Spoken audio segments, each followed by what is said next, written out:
Alors, comment ça fonctionne? Donc, bonjour à tous. On a sous-titré ce titre Les papilles de l'ESB parce qu'en fait, alors, la barbe, on n'y est pas trop, les cheveux blancs, on y travaille.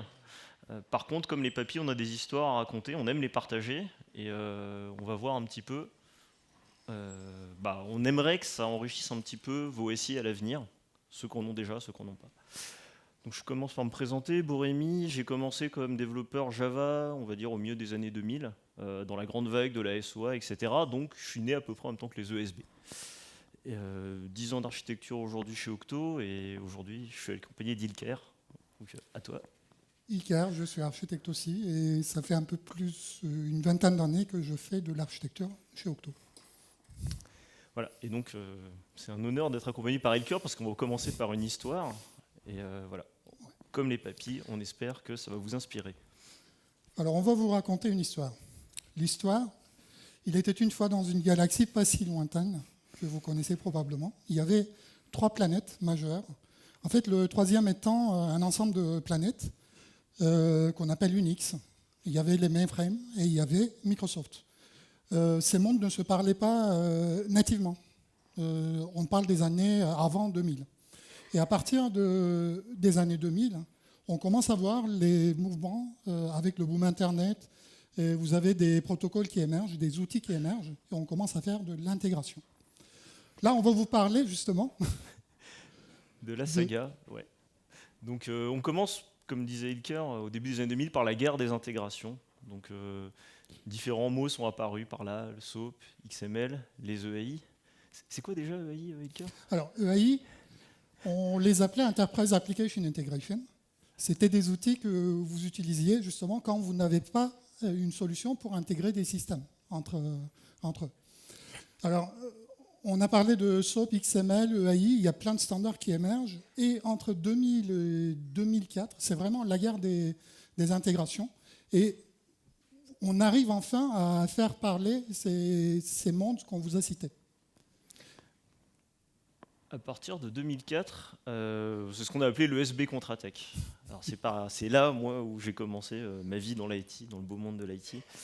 Et donc on a ESB qui est arrivé, on a la SOA, le CEP même on l'a mis, Complex Event Processing. Et donc voilà, pareil, au cas où, parce qu'il y a des plus jeunes dans la salle et c'est très bien, on vous rappelle que ESB ça veut dire Enterprise Service Bus. Donc on a gardé l'entreprise parce que c'est cool. Le mot le plus important, tu me le dis souvent, c'est service. Et donc voilà, c'est toute l'architecture orientée service qui, on va dire, a bien porté le marché jusqu'en 2008 avec notamment tout un tas de standards, des frameworks Java, bref, on en a tous commis un petit peu. Et la dernière période, et on fait un petit bout de saga, hein, c'est la trilogie du milieu, on fait le retour du web. Donc on l'a positionné vers 2008-2009, c'est pour ça que c'est un peu entre les deux, mais là, les architectures RESTful sont revenues à la mode. On revient aux basiques de pourquoi on a fait HTTP, on revient sur les bases, on s'éloigne un peu de la complexité du SOAP. Et puis en allant, on se dit que XML c'est un peu compliqué, pourquoi pas faire ça en JSON. Et il y a un point qui est très intéressant et que je trouve qui est toujours présent aujourd'hui si vous grattez un peu dans vos outils d'intégration, c'est les Enterprise Integration Patterns. Alors je sais qu'au fond vous les voyez pas, donc c'est ce qu'on appelle les EIP. J'ai pas eu la chance j'ai eu la chance d'utiliser ça un peu, mais Ilker, tu peux nous en dire un peu plus?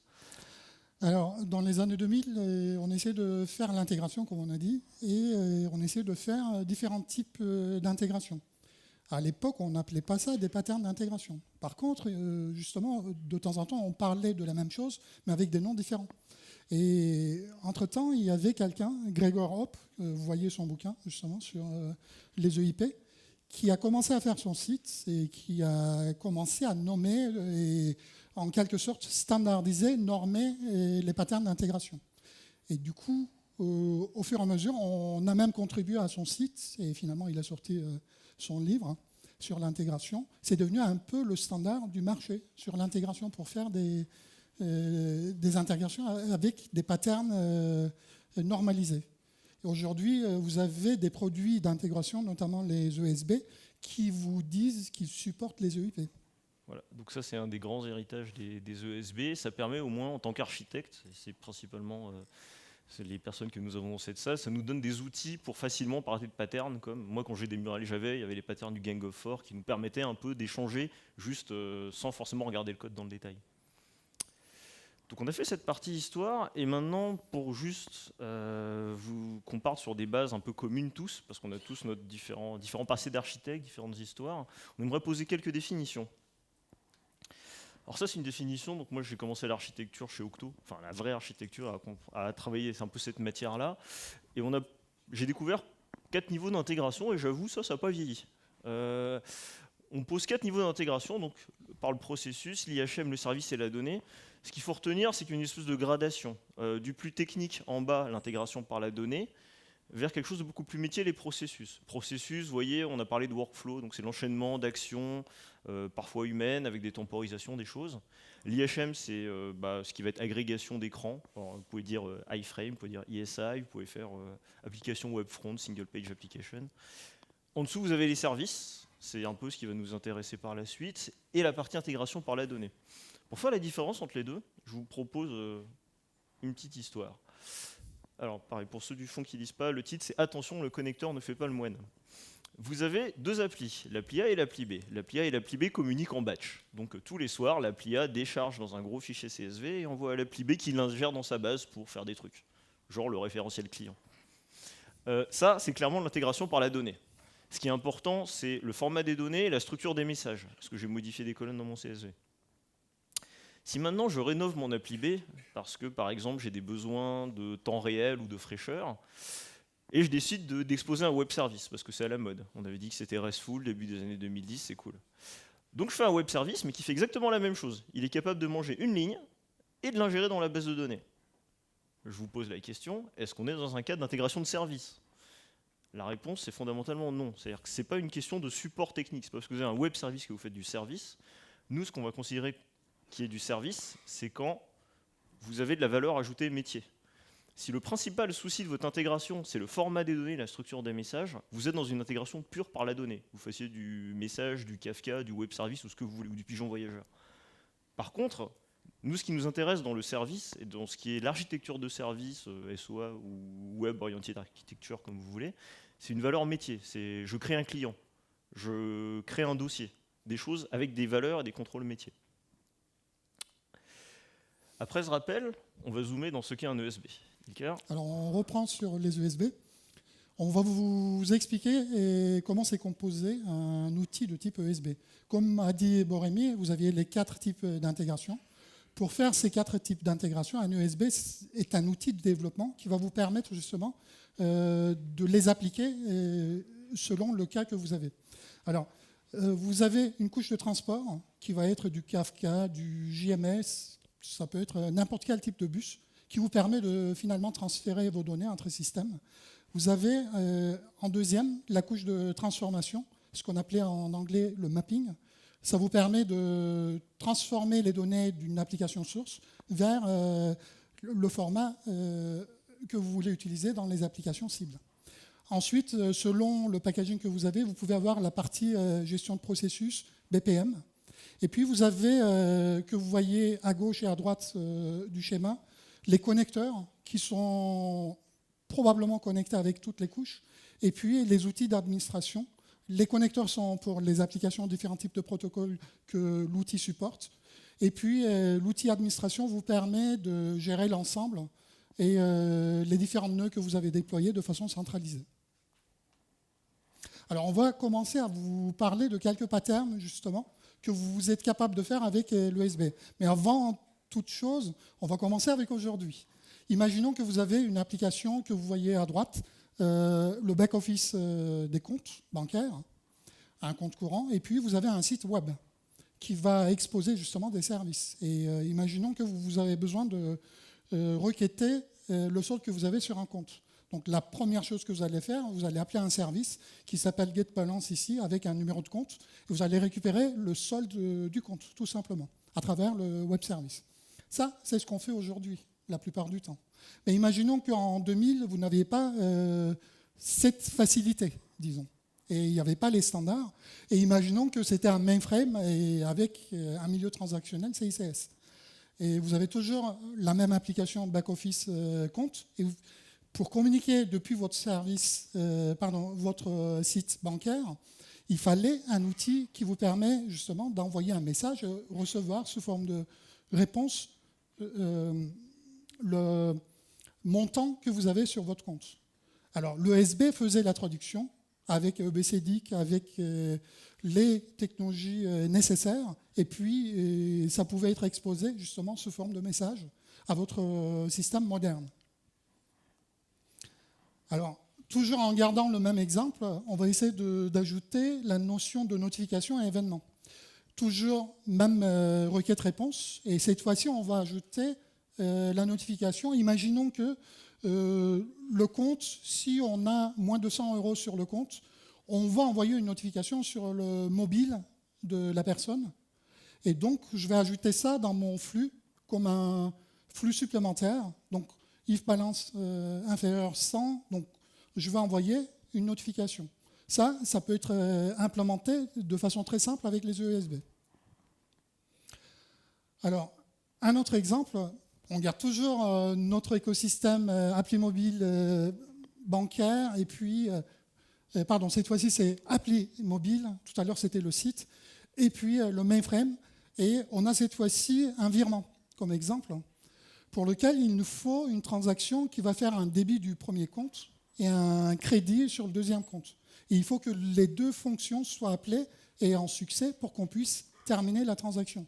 Et comme dans les années 2000, c'était un peu compliqué à faire des transactions avec les systèmes en mainframe, un ESB était capable de gérer la partie transactionnelle de cet appel et vous exposer un web service qui devient atomique. Vous appelez votre service et puis vous avez le résultat en direct. Alors, un dernier exemple, c'est la partie orchestration, workflow, BPM. Vous pouvez l'appeler différemment selon la situation. Vous avez toujours l'appli mobile bancaire. Cette fois-ci, on a imaginé une transaction longue. Et dans cette transaction longue, vous faites une demande de crédit qui peut durer plusieurs jours et avec plusieurs étapes. Pour simplifier, on a mis juste 2 étapes. Donc, imaginons que vous avez fait votre demande depuis votre application web mobile. Ça atterrit justement sur le mainframe et il y a un certain nombre de traitements et au bout de quelques jours, finalement, le mainframe a réalisé le nécessaire et puis a notifié l'ESB qui va aller notifier peut-être une application en agence et puis votre mobile pour que vous veniez justement à l'agence pour signer votre contrat. Alors nous avons mis quelques exemples d'ESB pour vous montrer justement quels sont ces outils. Donc vous avez 2 types d'outils majeurs, les propriétaires et puis les open source. Et vous avez certains outils qui sont un petit peu entre les deux, parce qu'il y a certains produits qui sont propriétaires, qui sont devenus open source. Il y a l'inverse qui est vrai aussi, des produits open source qui sont devenus propriétaires. Et parfois vous avez une version open source et une version payante du même produit. Merci pour ces rappels et donc cette illustration. Donc, pour certains, c'est de la redite, pour d'autres, c'est peut-être de la découverte. Et en fait, on aimerait arriver sur 8 vérités qu'on vous a jamais dites sur les ESB. C'est un peu les succès et les casseroles. C'est ce qu'on aimerait retenir, en particulier sur les ESB, mais il y a des messages qui peuvent être généralisés plus largement. Alors, on ne fera pas cet exercice-là, ou si vous voulez, à la pause. D'ailleurs, juste après, c'est la pause, accrochez-vous. Et on va faire le countdown jusqu'à 8, comme ça, vous verrez à quel point on est proche.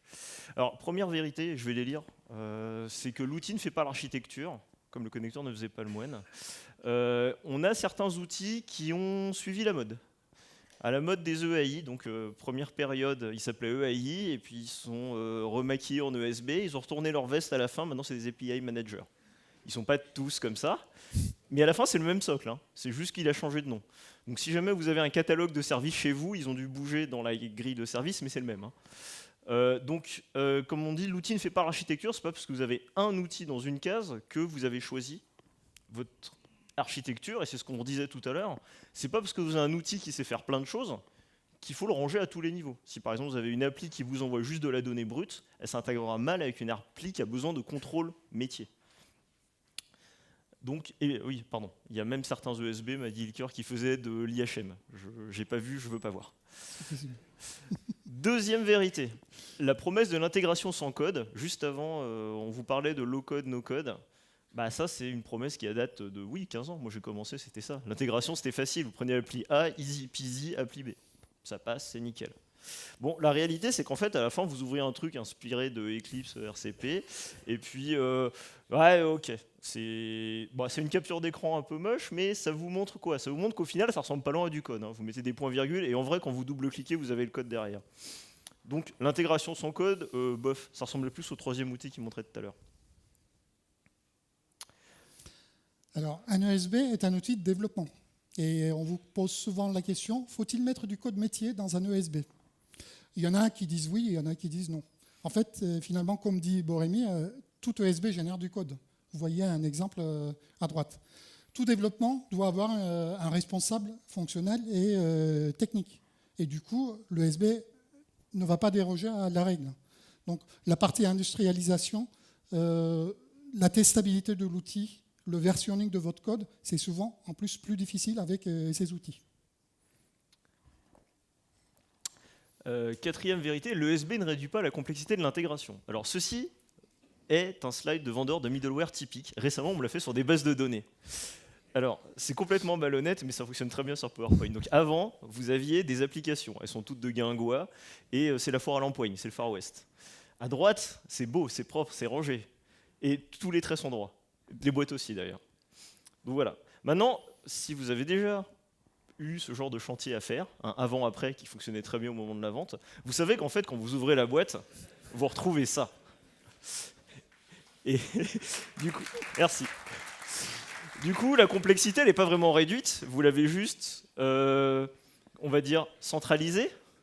Et donc, très souvent, quand on voyait le schéma d'avant, on disait « Ouh, c'est le plat de spaghettis ». Moi, je vous propose les spaghettis en boîte. Donc attention, c'est pas parce que vous avez mis un ESB que vous avez réduit, vous avez juste concentré ça à un endroit, et accessoirement, vous avez une appli en plus dans votre SI, qui est un peu centrale, qui s'appelle l'ESB. Mais c'est valable pour plein d'autres trucs. Hein. Cinquième vérité, l'ESB est un bon outil d'industrialisation de flux. Alors, on a eu un peu la main lourde sur les ESB, mais il faut aussi savoir un truc, c'est que ça a bien fonctionné. Et il y a des gros succès. Moi, j'ai souvenir, alors on va pas tout citer, mais j'ai souvenir d'une banque d'investissement qui fait des gros trades mondiaux sur base d'un ESB. Ça fonctionne très bien. Je dis pas que c'est pas cher tout ça, mais ça fonctionne. Et avec des milliers de flux, ils arrivent à faire tourner la boutique avec. T'en as un autre, Ilker, je pense? Oui, dans le monde de l'industrie, un multinational qui utilise son ERP avec des centaines de flux autour pour connecter les différents pays et les différents métiers. Et ça marche très bien. Voilà. Donc voilà, l'ESB pour l'industrialisation, quelque chose de lourd, mais on va en reparler. Néanmoins, comme tous les outils industriels, Ilker. Alors, comme pas mal d'outils, c'est toujours la promesse, oui, ça va vous réduire les coûts. Ben, finalement, il ne faut pas oublier, le coût de mise en place d'un ESB est élevé. Pourquoi? Parce que c'est un outil complexe. Donc, ça va ressembler à n'importe quel produit que vous introduisez dans votre SI. Donc, il y a la formation des développeurs, des opérateurs, le temps de monter en compétence sur un outil complexe, appropriation de cet outil dans votre SI avec votre organisation, puis les licences et le support. Et même pour un ESB open source, même si vous n'avez pas des licences, ça va coûter quand même. Voilà. Et souvent, ce qui vient avec cette mise en place, c'est une promesse de l'ESB. C'est la promesse du monitoring de bout en bout et du rejeu. Alors, ça a commencé avec les EAI au début. Donc, il n'y avait pas de code. C'était accéléré pour faire l'intégration. En plus, vous avez l'opportunité de faire des flux bout en bout, du coup, monitorer tous les flux bout en bout. Et en plus, ces outils sont capables de faire du rejeu des flux techniques. Sauf que ça reste vraiment technique. Et vous avez besoin des flux métiers. Et du coup, pour faire le monitoring des centaines de flux techniques et comprendre quel métier a des problèmes, là, il fallait faire quand même des projets de monitoring fonctionnel. Et ça vous coûte cher. Et en plus, pour le rejeu, c'est la même chose. Du coup, vous devez faire des rejeux selon des règles métiers que vous allez implémenter vous-même. Même si vous avez un rejeu technique d'un connecteur, ça ne suffit pas. Et donc, les deux projets que vous allez faire qui vont vous coûter, ce sont les deux monitoring et rejeu. Huitième vérité, et là c'est à portée beaucoup plus large, c'est mutualiser a priori est une optimisation prématurée. Alors, je vous explique un petit peu le graphe. Sur l'axe vertical des ordonnées, vous avez le coût et la complexité, et sur la droite, vous avez le nombre de flux. Mais vous pouvez le faire avec plein d'autres trucs, hein. Mais ça fonctionne bien pour les ESB et les flux. Vous avez deux courbes. La courbe verte, c'est le fameux plat de spaghetti de tout à l'heure. Au départ, ça coûte pas cher, et au bout d'un moment, quand vous en avez beaucoup, et beaucoup reste à déterminer, la complexité explose, vous perdez la maîtrise. A l'inverse, quand vous passez par un outil industriel, comme l'a dit Ilker, vous avez un coût d'acquisition élevé. Donc les premiers, ça va leur coûter cher, ça va être lent, voilà. Mais une fois qu'on y est, et une fois qu'on a atteint cette espèce de zone à peu près plate, ça devient beaucoup moins cher d'ajouter des nouveaux flux. C'est pour ça qu'on parlait d'outils industriels. Nous, ce qui nous intéresse, c'est si vous avez des besoins sur la courbe bleue, ça peut être intéressant. Voilà, donc tout ça pour dire, attention à ne pas mutualiser trop vite, et savoir quand il faut passer d'une approche à l'autre. Un autre truc qui est plutôt à portée organisationnelle, c'est la partie mutualisation au sein d'une équipe. Ça, c'est un truc qui vient assez souvent, et on ne va pas aller beaucoup plus loin, mais on va vous laisser avec une image, c'est ce qu'on appelle, nous, le syndrome du postier. Si vous faites passer tous les flux de votre SI dans un ESB, et que c'est l'équipe ESB qui est en charge absolument de tout, en fait, comme souvent à la guerre à l'époque, on tapait sur le messager. Donc en fait, c'est l'équipe qui va concentrer tous les problèmes de votre SI. Donc attention à ça, attention à la partie organisationnelle. On a plutôt parlé d'archi un peu technique, mais l'organisation n'est pas en reste, faites attention à ça. La loi de Conway est là pour ça. Donc si on résume les 8 vérités, vous les avez là. De toute façon, vous aurez les slides, vous pourrez les relire ou prendre des photos maintenant si ça vous plaît. Et donc, on va conclure sur ce qu'on aimerait que vous reteniez pour nos SI futurs et à venir. Aujourd'hui, est-ce vraiment un problème d'avoir un ESB dans son SI ? Ilker ? Dans l'absolu, non. D'une manière générale, ce n'est pas un problème. Surtout si vous avez un existant et que ça ne vous coûte pas trop cher, de maintenir votre existant. Voilà, donc c'est les exemples qu'on donnait. Les entreprises auxquelles on a fait allusion tout à l'heure, en fait, elles ont déjà un ESB et elles ne sont pas prêtes de le changer parce que ça fonctionne. Elles sont dans cette zone-là de la courbe. Le deuxième cas, c'est le lancement d'un projet à forte composante d'intégration. Donc là, voilà, on a donné 3 exemples de projets là. Vous avez des technologies un peu exotiques. Vous avez plein de RP différents dans différents pays. Vous avez un mainframe. Il y a tout un tas de choses qui ne sont pas facilement utilisables. Du coup, le USB peut être votre couteau suisse pour vous connecter à tout ça. Vous avez aussi beaucoup de flux d'intégration. On va parler de plusieurs dizaines, voire plusieurs centaines sur un seul projet. Du coup, vous pouvez tout de suite passer à l'étape industrielle parce que vous savez où vous serez sur la courbe de tout à l'heure. Et le dernier, c'est quand vous avez quelque chose qui est un peu cross-domaine, un peu hétérogène, qui va nécessiter, pareil, là, beaucoup d'intégration. Ce qu'on appelait les processus métiers transverses comme la GED, de l'éditique, des process de commande, etc. Ça a toujours du sens. Et pour les autres cas, Ilker ? Pour les autres cas, on avait dit qu'au début, on avait construit ces outils parce qu'il manquait justement des protocoles, des standards pour communication entre systèmes. Aujourd'hui, on en a plus que le nécessaire. Donc, préférez les standards aujourd'hui, utilisez des API de type REST, intégration native entre applications, sans intermédiaire, idéalement, avec des protocoles standards. Voilà, merci de votre attention. Merci.